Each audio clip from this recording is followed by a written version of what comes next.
Well, I grew up in the southeast side of Grand Rapids, so I went to Ottawa Hills High School. And so actually about my senior year, I started to meet with some of my advisors at Ottawa Hills. And, um, and I started to lean towards medicine. I was really leaning towards going to the University of Michigan. But one of my advisors at Ottawa Hills said, you know, did you ever think about community college? I don't know if my parents talked to her or what, but she was quite persuasive, and so I decided to go to community college. And it was one of the best choices I made. That's where I met some of the best professors ever. I went to school a long time to be a doctor, and the professors at Grand Rapids Community College were as good as any of them. Anybody who went to community college about the time that I did and took any science classes at community college knew Dr. Ann Miller. She was bright and brilliant and a stickler for detail, but she was a wonderful professor. As you move across the periodic table, elements seem to shrink. Ron Edwards, organic chemistry. He made the study of organic chemistry fun. And then I took an elective. I thought, you know, maybe I should broaden myself and learn a little bit about art history. And I was fortunate enough to get into Nancy Klaus's art history class. As a result, I continued to take some art history class at the University of Michigan and have studied abroad, and art history is still one of my great passions in addition to medicine and other things.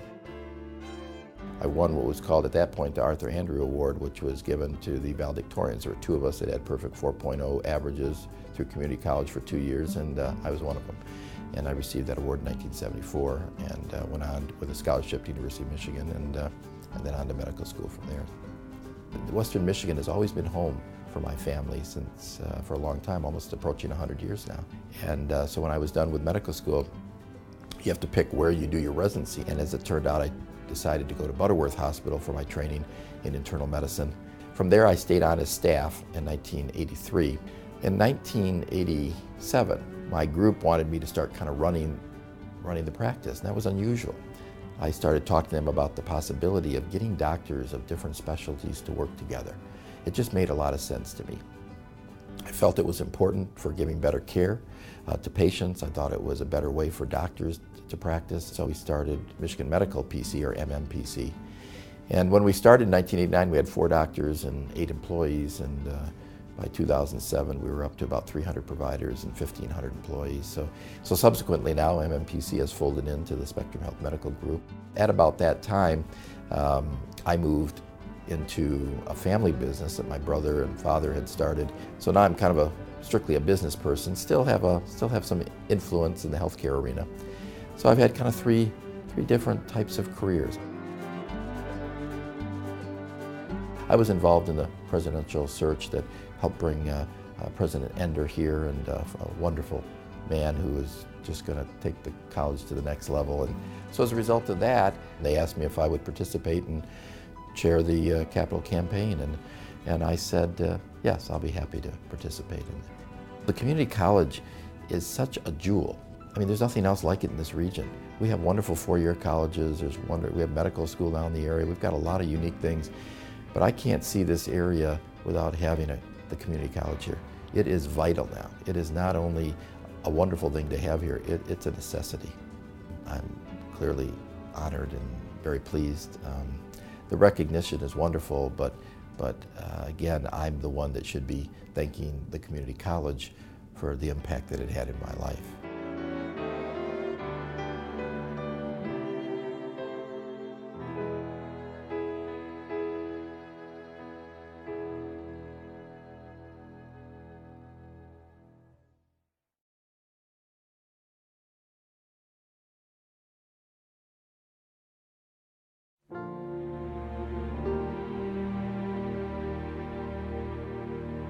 Even when I was a child, my favorite thing to do was to play school, and I was always the teacher. I graduated from high school, Wyoming Park High School, in 1954. My mother and dad had not completed high school. They wanted me to have a life that was better than theirs, with more opportunity, and the junior college at that time was that opportunity.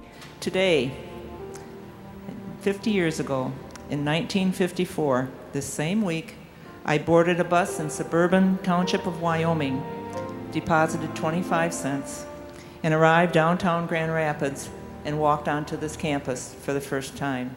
This place was filled with people looking for a future, looking for something to change their lives. And that has just been something that's carried me through even becoming a trustee. I enrolled in a vocational home economics program, which was a transfer program to Michigan State. The main building was the major focus. We did have to walk up Lion Street to the east building, and that was where our social life, we had Friday night dances there. In fact, it's where I met my husband, so that stands out in my mind. But the education that I got here was phenomenal, just as it is today. That's the one thing that hasn't changed. I went to Michigan State, taught my first year at Spring Lake, got married, and so came to Wyoming and taught at Wyoming Park, and then Rogers High School, and then Jackson Park Middle School. So I ended my career as the assistant principal at Jackson Park.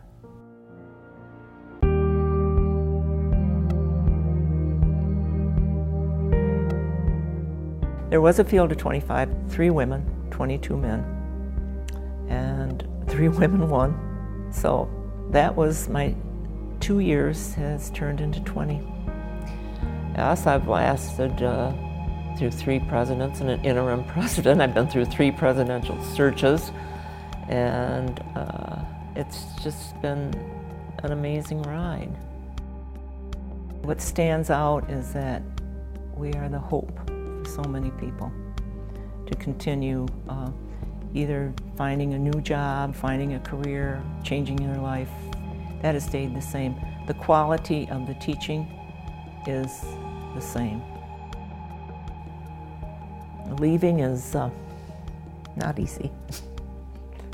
I do have a grandson that's on campus right now, and it's a thrill because you think, that's the 4th generation in my family that is attending this college.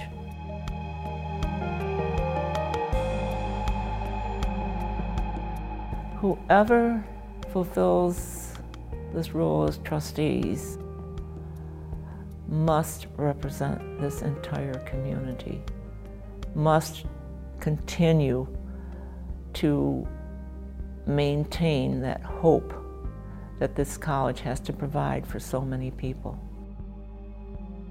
The college becomes part of you. You may leave the college at some point, but the college never leaves you.